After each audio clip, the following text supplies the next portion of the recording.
എന്നല്ല, ആരാ മനസ്സിലായില്ല. കാർത്തുമ്പി. ആരും കാറ് തുപ്പിയൊന്നുമില്ല. എന്റെ പേരാ ഞാൻ പറഞ്ഞത്, കാർത്തുമ്പിന്ന്. നിന്റെ പേര് ഊരുന്ന് എനിക്കറിയണ്ട. എന്തിനാ വണ്ടി കയറിയിരിക്കുന്നതാ ചോദിച്ചേ? എന്നോട് കേറിയിരുന്നോളം പറഞ്ഞു. ആര്? ഒരു കിളവൻ. അങ്ങനെ ഒരു കിളവൻ പറഞ്ഞാൽ കേറിയിരിക്കാനുള്ള വണ്ടി ഒന്നുമില്ല. ഇങ്ങോട്ട് ഇറങ്ങ വേണ്ടേ? പിന്നെന്തിനാ കാശ് എണ്ണി വാങ്ങിച്ചത്? ആര്? ഒരമ്മാവൻ. ഏതമ്മാവൻ? എനിക്കൊന്നും അറിഞ്ഞൂടാ, പോയി ചോദിക്ക്. അയാളാ ഷാപ്പിലുണ്ട്. ദേ വരുന്നു, അങ്ങോട്ട് ചോദിച്ചോളൂ. എന്താ ചോദിക്കണമെന്ന് വെച്ചാ. അമ്മാവാ, ഇയാൾ എന്തൊക്കെയോ പറയുന്നു.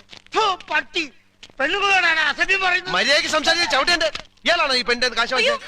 അമ്മാവൻ കാശൊന്നും വാങ്ങിയില്ല. പറഞ്ഞു അമ്മാവൻ കാശ് വാങ്ങിച്ചത്. പിന്നെ ഇയാളാ? ഇത് എന്റെ അമ്മാവനാ. പിന്നെ അമ്മാവൻ കാശ് വാങ്ങിച്ചില്ലെന്ന് പറഞ്ഞു. അമ്മാവൻ കാശ് വാങ്ങിന്ന് പറഞ്ഞത് ശരിയാ, പക്ഷേ ഞാൻ എപ്പോഴാണ് കാശ് വാങ്ങിച്ചത്?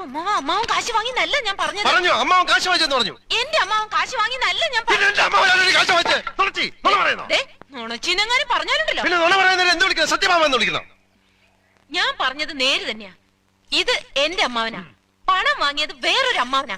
അയാൾ അയാളുടെ വണ്ടിയാന്ന് പറഞ്ഞിട്ടാ ഞാൻ കേറിയിരുന്നത്. അതൊക്കെ പോട്ടെ, ഇതൊക്കെ ചോദിക്കാൻ താനാരാ?